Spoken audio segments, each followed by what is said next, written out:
Hello everyone, Ron Johnson here from L.T.L Tutoring Central, and if you're looking for tips and strategies to help with your learning, you are in the right place. What can you do? Seems like a strange question. However, we spend a lot of time thinking about what we can't do. And I'm not leaving myself out of this equation either. I often make the same mistake. In other words, I often hear from students and they say, I can't do this and I can't do that.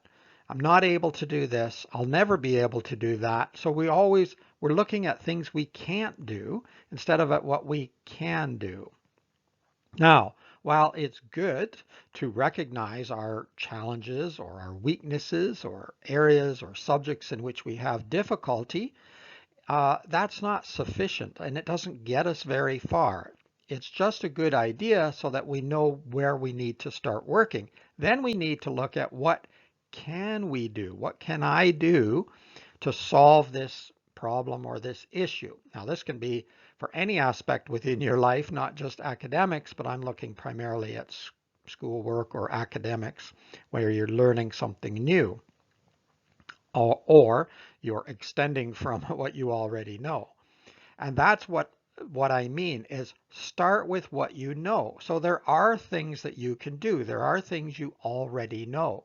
If you're planning on taking a new math course and maybe you're looking at algebra, trigonometry, something of that nature, and you're really unclear on it, or you have absolutely no idea maybe what you're doing, that doesn't mean you can't do it.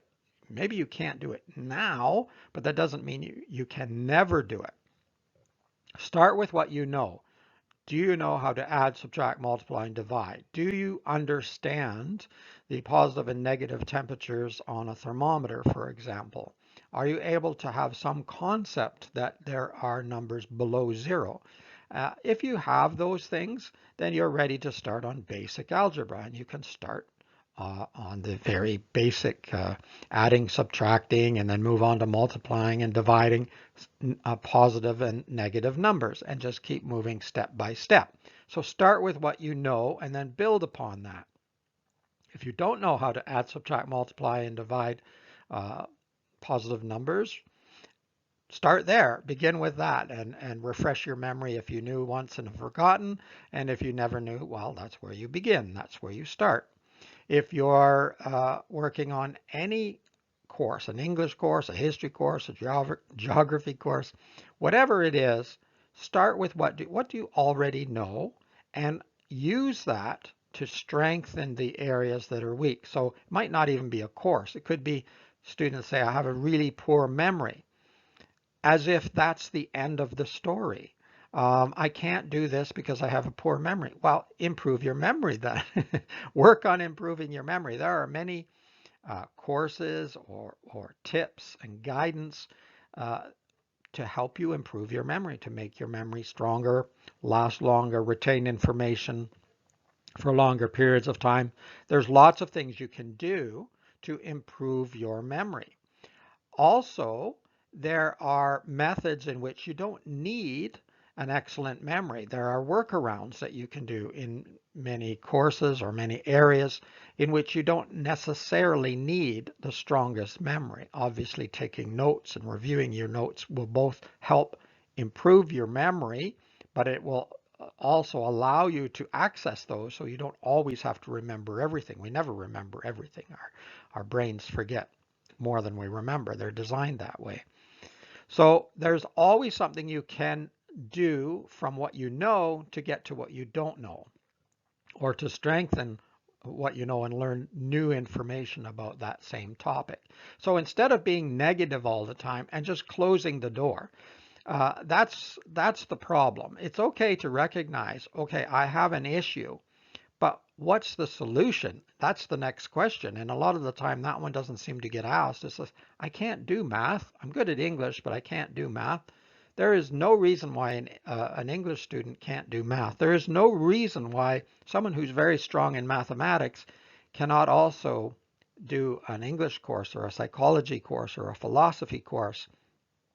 Math can be very helpful in all of those areas, English and philosophy and psychology and history and geography. and science, and all of these things can be transferable. All of the knowledge and information and skills are transferable from course to course. Now, it might not be on a one-to-one value, but nevertheless, you can become stronger by using what you know to what you don't know. It's the same with sports. If you're good at sports, you're not good academically. That's not true. That's just been proven false so many times, and there is no reason for it. The only reason it might have some verity is because we make that happen, because we think if I'm good here, I can't do this. Or if I'm good on this side, if I'm really, really good at mathematics, there's no way I can play basketball. That's not true. It might even help you. There's transferable skills there. So do not limit yourself by what you can't do. Ask yourself, what can you do?